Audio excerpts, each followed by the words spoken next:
It looks like there is going to be a new political party in the fray in the upcoming assembly elections, not in Tamil Nadu but in Puducherry, and it is going to be launched by none other than Mr. Charles Martin, the head of Martin Group. Sir, why did you decide to launch a political party in the first place? What is the intention behind kickstarting this political journey?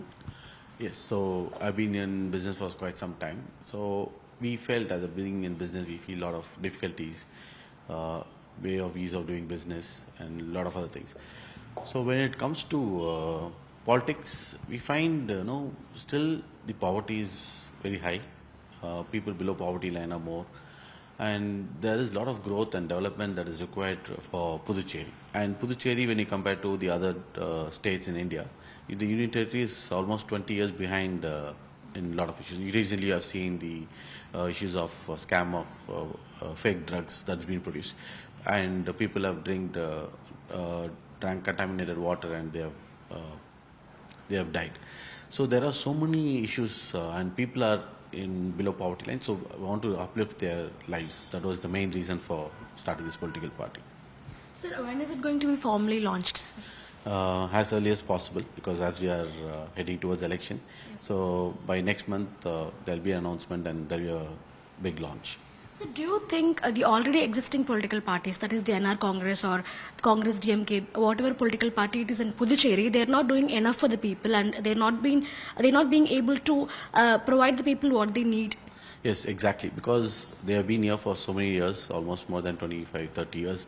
But still, this medical scam has been in our Congress time and Mr. Narayan Swami's time as well. So I feel this Congress and the people are looking for a change, and there's a lot of corruption issues. There's no development. People are really upset with the existing political parties that is there. Sir, how are you going to tackle these big players in the field? Because be it NR Congress or the BJP is pretty much growing in Puducherry, and we already have DMK Congress. So how are you going to tackle all these big players who are already in the field? Congress and DMK is not quite big there, because DMK is big in Tamil Nadu, whereas BMK there is like a very small party. And the problem there is DMK has never acted as an opposition. That is the biggest problem for them. People understand that they have been in syndicate with the current ruling government, and most of the funds have been spent for the DMK MLA constituencies rather than for their own constituencies. So people are really upset with the DMKs and the act of the current Chief Minister as well. So you say that all the political parties there, irrespective of whoever is in power, they are in one syndicate and they are acting for the interests of each other. Exactly. There is nobody is there to counter. Nobody has, even from my Makkal Mandram, has taken up this fake drug issue. Still, no other party has seriously taken this issue. So it is really seriously understood, and everybody has business interest. So everybody is like a give and take there. So everybody has personal business interest, and everybody has bars, and rest of bar culture is very high. So most of the ministers and most of the MLAs have their bars and culture. So they have a give and take. So they don't counter, or they don't fight against the system. And now that I'm doing it, so people are coming. The politicians are really coming against me. Sir, what is your plan for Puducherry? What is your blueprint for Puducherry, and what is your vision for Puducherry? Yeah, so my vision for Puducherry is to transform like Singapore. So again, your basic lifestyle, the basic, for example, there is tax for sugar, there is health concerns, there are we want to develop it as a health city. So there is a lot of growth that complete urban development has to be planned, from water, drainage, your basic needs as shelter, food, free education, free healthcare. There's a lot of things that have in mind that this could be a model for the whole world, where the energy should be in complete green energy. So we are thinking of something in a complete model for the whole world. This should be an example. Union Territory, we want to project it as one of the model for the world to adopt.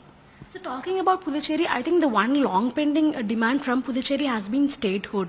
So what is your stance on that particular aspect? And if you come to power and when you launch a political party, how are you going to voice out this particular concern on behalf of the people of Puducherry? Yes. So it's been under Union Territory for quite some time. We are still under Union Territory. But the problem is that we have to come out of it it needs some supporting time, incubation time. So we need a special state status where the central government has to support for some time, and then only it can be self-sustained to run on its own. Because we still a lot of subsidies and a lot of support is coming from the central government. So we cannot immediately go back because we are almost 50% deficit finance economy. So we need to compensate that, and then we have to move forward, and we need support for some time, and then it will become self-sustaining. So you're telling that statehood is a long-term goal, but for the time being, there should be special status and special schemes and subsidies. Yes, you should have a special status for some time, and then it can become self-sustained. So also talking about the fishermen issue, I think in addition to districts like Ramanathapuram, Karaikal, etc. in Tamil Nadu, the Puducherry fishermen are also facing problems from the hands of the Sri Lankan Navy. And what is your solution to that particular problem? I think it's been a never-ending problem both in Tamil Nadu and Puducherry. So what is your view on it? And if you, in case, come to power, how will you tackle that? How will you bring about a permanent solution to that problem? Yes, it's mainly on the fishing part. Basically, they're not able to catch more fish on the our side, so that is why they tend to move there. That is one of the reason. And other things, there's natural reason also because of wind, and there are other sea currents under the sea as well. So there are other reasons also for them to go to Sri Lanka. But there's a misconception that is only because of they just always think fishermen are doing some other activities, and they misunderstand, and they want to immediately take action, and they're being not treated properly as well. So we are thinking of developing the fishermen's economy. Like for example, for tuna, there are a lot of other economies where we can also start breeding them, and how do we cultivate that? And there are a lot of damaged coral reefs in our part as well. So we have to rehabilitate all those coral reefs, and we should start new. So we have to plan all these things. There's no planning. That is why, and nobody. And another thing is, in India and Sri Lanka, we also have a trade agreement. So, and we are, as an Indian government, we are almost supporting with 50,000 crores as subsidy. So this has to be discussed holistically, whereas you cannot just for a fishing, you cannot consider this as a severe crime. This is not a terror or something. So, but they've been treated like alien and like a terror. So this is just it's a small issue, but it has to be sat in with the top level of the governments and then discussed. At the same time, we also have a parallel plans for developing their ecosystem, developing their economy, getting them better boats, getting them the GPS for all the boats and everything. So we are discussing with the government to develop the trade. On the other hand, we want to develop the ecosystem for them, give them the livelihood, and help them grow their, like bring in cold storage systems and other things. So also Puducherry is known for tourism. So it is always a buzzing tourist spot with lakhs of people coming in and going out on everyday basis. So how are you planning to promote tourism? And in case if you come to power, what is going to be your blueprint for tourism in Puducherry? Yes, there are many kinds of tourism. One is the youngsters who come in for entertainment and other purposes. For them, we want to create theme parks like Disney World, your Universal Studios and other things. For spiritual tourism, we have Auroville, and we have a lot of siddhas been in that land. So there is spiritual tourism as well. And apart from that, there are other tourisms. We wanted to, we can have zoos, we should have theme parks, we should have, first of all, the airports, and the transportation, including the public transportation, has to be developed. So, and even healthcare, we have more than 10 hospitals there with more than 11,000 beds. So that can be transformed into a wellness city as well. So there are a lot of plans and a lot of tourism, not only for just entertainment, there's for health and other spiritual and lot more. So we are focusing on all areas, including film cities as well. Sir, if I am right, I think you were part of the BJP for quite some time before you quit the party. So, do you think, like, when you launch your own political party now, your opponents might tell that that you are doing this at the behest of the BJP, or there might be some BJP shade to whatever you're doing in Puducherry? See, they need some allegation. So for them to counter, they have only this allegation of saying that BJP beat him or something. See, when somebody is coming out because they're not satisfied or they're not happy with the structure or the organization there, so somebody is coming out and starting on their own, helps me to grow easier, take fast decisions and move faster. So that is the major reason. But the opposition doesn't have any other say to go. So we can see the insecurity and fear in them. That is one of the main reasons for that. May I know why you decided to quit the BJP? No, again, we were not, I've been waiting for a long time. There was no clarity. I wanted to have a post to start doing certain works and to even contest, and even to finalize a constituency and start working on it. So there was no clarity. So there's too many decision makers, as I keep saying. There are too many decision makers, and it takes a very long time to go and get things cleared and everything. So I felt because being in business, we are used to taking own decisions, taking things faster, move forward, move faster. So we cannot wait for a very long time and waste time. Time is very quick, important. basically. Sorry. The process is not quick, basically. The decision making and everything.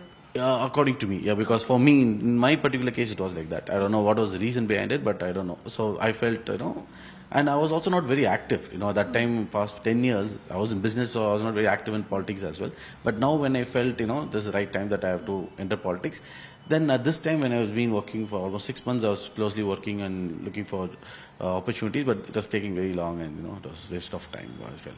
So now that you're in public life, I think the one question that many of your opponents are going to throw towards you is that the controversy surrounding the electoral bond contribution made by the Martin Group towards several political parties. So do you think this is going to be a setback for you when it comes to your public life, your political life? Because so many questions are going to be thrown at your way from the opposition parties on this matter. Yes. No, I don't find this should be a remark on us, because see, there is a legitimate white money that has been given and it is on the open forum. So I don't find any misinterpretation of this, and we are open and we are accepting that we have given. It's a very clear, transparent thing, and as I said, they have been whichever party that we have donated, they have been elected by the people, and it is the constitutional right of any individual, and they have elected the people and we have supported them. So I don't find there is anything wrong in supporting any political party, and political party also needs money. Even if I am starting a political party, even I myself need to give money to my political party.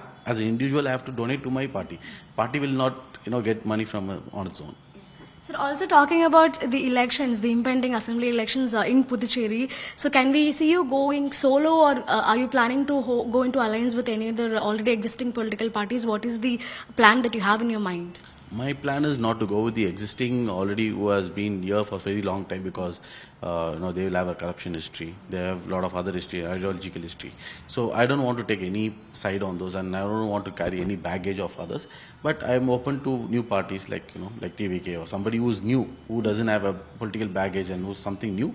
I would like to align with. So we want to project that it's a new party. We are coming for a change, and this will be a positive change for growth. So I am in that only. My ideology is only about growth and positive growth about development. So can I take it that you're interested in having an alliance with TVK? Because they're also a new party and they want change. They're projecting themselves to be a new generation of politicians. Yeah, of course. If everything goes well, for him, we are also on the similar lines. I'm, quitting from my business and getting into politics, and he's also quitting his film career and coming back. So we are not here for money. So he's also well sufficient or well settled with his income and everything. So I'm also very happy and sufficient with what I've been made so far. So now it is for the common growth of the people of Puducherry is what I'm feeling. For Puducherry alone, we might look for the alliance, yes. So talking about TVK, I think one of your family members, Mr. Adavarjuna, is part of TVK, and I've seen your previous interviews with a couple of Tamil channels in which, I've come to understand that the relationship between you and him might not be very smooth. So what is your comment on him, his operations in that party? And now that you say that you're interested in having an alliance with TVK, if at all it becomes true, how do you think this equation will work?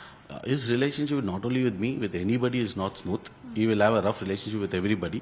If we can take from DMK till VCK, then he had some issues with ADMK as well, and he was demanding a lot of posts over there as well, which they rejected. And then it is now in TVK. So obviously, TVK again there also internally I feel that he's very clear. He's really looking for only the power there. So he doesn't have a vision. He doesn't have a mission. So his intention doesn't go well along with my intention. For me personally, would he create an issue? He might, obviously, but I don't really care about what he does.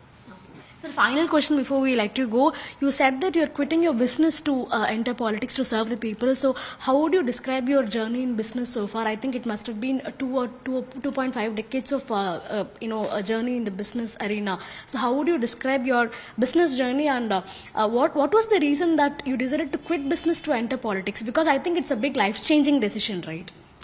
Yes, I've been in business, so and touched with my father, who was the chairman of the group, was also.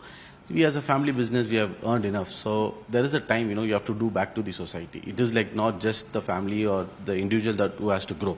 It has to, whatever we earn, again, it has to, because when we go back, from this earth, we are not going to take anything, even the land or your asset or nothing is going to be taken back. So when people are in so distress, when my lifestyle and I look at the people's lifestyle, when I compare, it's completely different. And, I feel like, it is my duty and responsibility, moral responsibility to uplift their livelihood. And when I go abroad, I see people, when I see the other countries, I see that when people are very, under poverty, I feel, why can't we change? I want to get settled abroad. So, but then I decided, might as well, why don't I change my country like Singapore? That was the motivation for me to enter politics. So the one-liner is you want to give back to the society that gave so much for you and your family. Yes, exactly. Yeah. Thank you, sir. Thank you for talking to us. We wish you all the best in your journey, in your political journey.